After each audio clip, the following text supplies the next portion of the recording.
What is going on, everyone? Minnesota Rail Productions here, back with another video for you guys.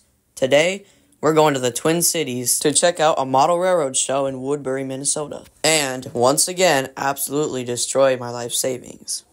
As the sun rises over the horizon, we hit the road on our way down to Woodbury.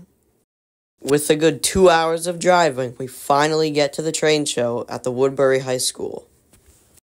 While at the train show, I looked at tons and tons of locomotives and great rolling stock, and ended up buying a huge amount of it too. Unfortunately, again, I forgot to record clips at the train show, so that's sadly all we got. Now, let's move on to the Newport Model Railroad Club, which I do have a separate video on that if you want to go watch it.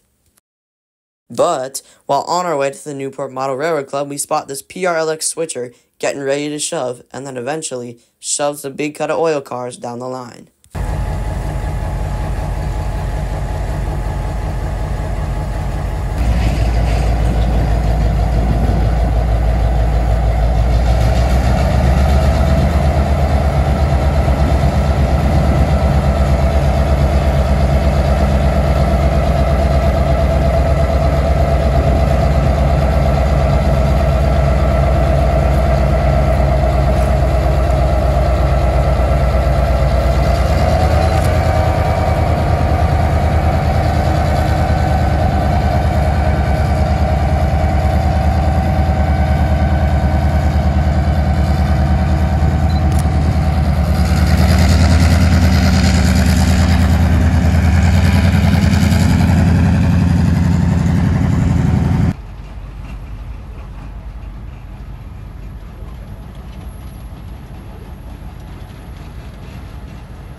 Now, at the Newport Model Railroad Club, we get a few pictures and a lot of videos of all the trains running around. I won't include a ton of them in here, just because I have a whole video on that, if you guys want to go check that out.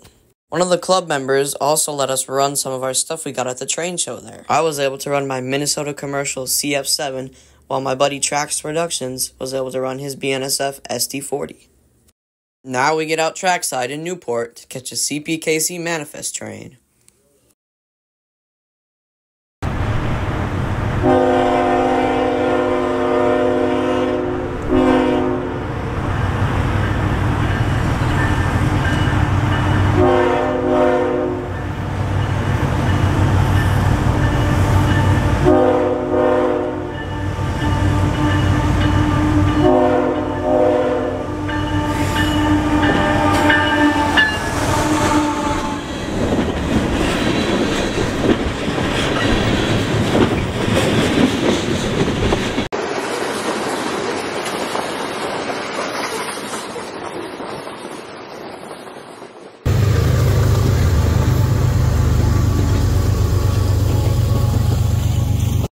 After that catch, we decide to make our way over to CPKC's Pig's Eye Yard.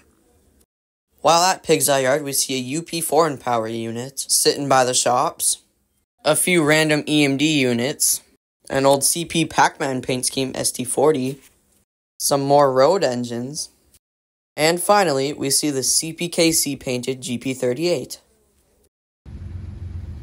For our final train of today's trip, we see a UP manifest train slowly rolling up to a stop to uncouple its helper units.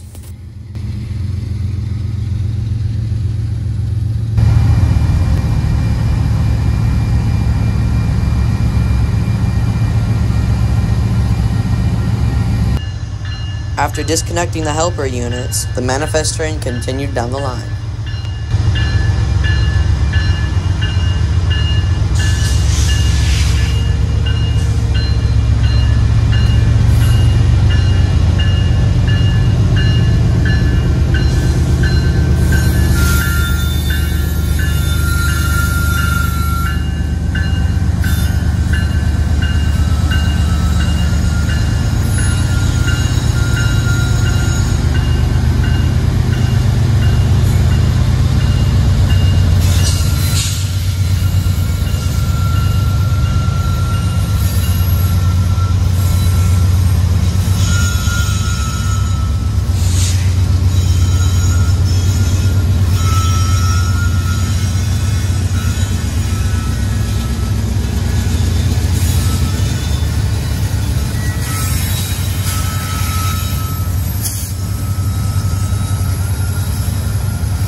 With the day slowly coming to an end, we decided to head back home and unbox everything I got from the train show.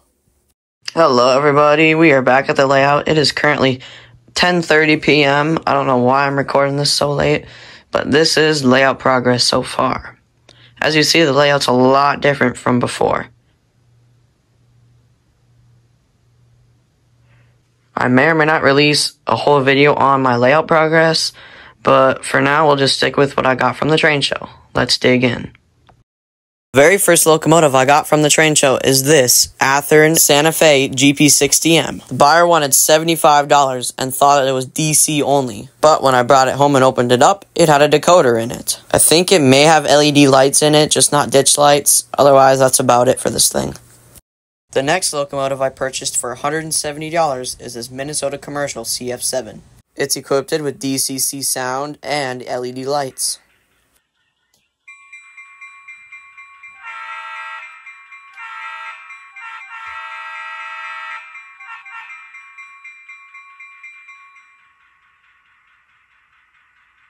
The third locomotive I picked up is this Chicago Northwestern SW1. This unit was presumably a DC-only unit by the seller, but turned out to have a decoder as well. But for $40, this thing was a steal. I might resell it for a little higher than that, but yeah. The final locomotive I picked up, well, traded with my buddy Trax Productions for, is a Burlington Northern SD60M Triclops. This unit is standard DCC with directional lighting. To start off the rolling stock, I got this red BNSF Athearn Blue Box grain car. For $10, it comes with metal wheels and metal KD knuckle couplers. Another $10 find is this Athearn Blue Box Santa Fe High Cube box car. Although it does have plastic wheels, it's still equipped with KD metal knuckle couplers. The last piece of rolling stock I got at the train show is this Athearn Yellow Box Burlington Northern caboose. Although it does have the generic Athearn plastic couplers, it does have metal wheels and a lot of detail on this thing.